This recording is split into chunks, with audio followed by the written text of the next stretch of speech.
اور اگلے سوموار تک ملتوی ہوئی ہے اور ابھی پروسیکیوشن سائڈ میں بھی انہوں نے بھی کرنا ہے. اور ہم لوگ تو پہلے سے ہمارا موقف یہی ہے کہ جس طرح کی سماعت نیچے کورٹ نے کی تھی وہ عجلت میں تھی.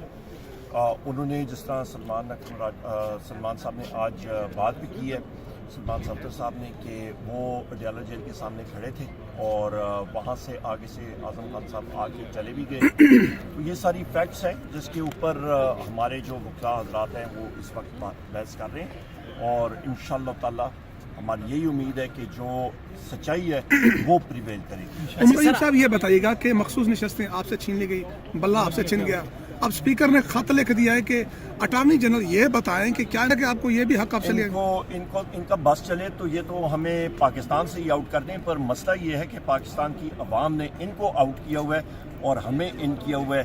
یہ لوگ پاکستان کی عوام کے دلوں میں نہیں ہیں. عوام کے دلوں میں ایک ہی شخصیت ہے اور اس کا نمبر ہے قیدی نمبر 804 وزیر اعظم عمران خان. سر آپ نے کہا کہ ٹرائل کو عجلت میں کیا گیا، اس کا مطلب ہے کہ آپ ری ٹرائل کی طرف جا رہے ہیں. اعلیٰ عدلیہ سے ٹرائل کالعدم قرار دیا جاتا ہے، ری ٹرائل کا مطلب ہے دوبارہ سے سزا، اور آپ کے وکلاء بھی اسی بابت ڈیبیٹ کر رہے ہیں. ہمارے وکلاء بڑے کلیئر ہیں، جو فیکٹس ہیں وہ نیچے عدالت نے دیکھے نہیں ہیں، کو سمجھ نہیں آئی. یعنی ہم یہ سمجھیں کہ عمران خان کو لمبا اندر کروانے کا پروگرام ہے سب کا مشترکہ وکلاء سمیت. ہمارا بڑا کلیئر ہے کہ انہوں نے جو اس وقت کی عدلیہ تھی جنہوں نے اس ٹرائل کو دیکھا تھا انہوں نے فیکٹس کو دیکھا نہیں اور اس لیے یہاں پہ ہم لوگ آئے ہوئے ہیں. سر ہائی کورٹ سے تو سزا کالعدم.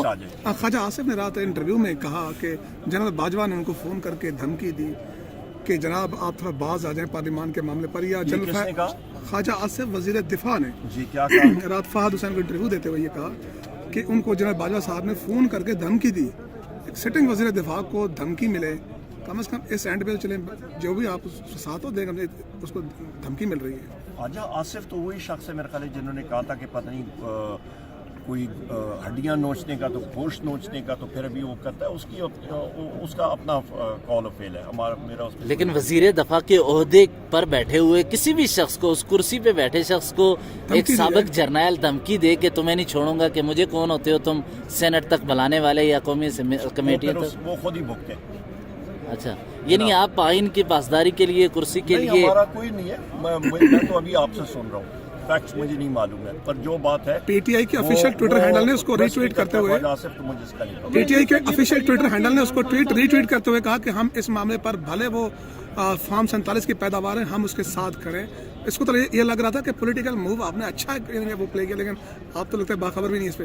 نہیں، میں نے ابھی آپ سے بات سنی ہے اور چلیں. حسن حسین سر کلیئر ہو گئے، حسن حسین بھی کلیئر ہو گئے. آپ کے پرانے ساتھی جو تھے حسن حسین صاحب، اس طرح تو بہت پرانے ساتھی ہوتے ہیں. ذوالفقار علی بھٹو صاحب بہت اچھے بیٹے تھے ایوب خان صاحب کے ماشاءاللہ، اور اس کے ساتھ ساتھ حسن حسین کو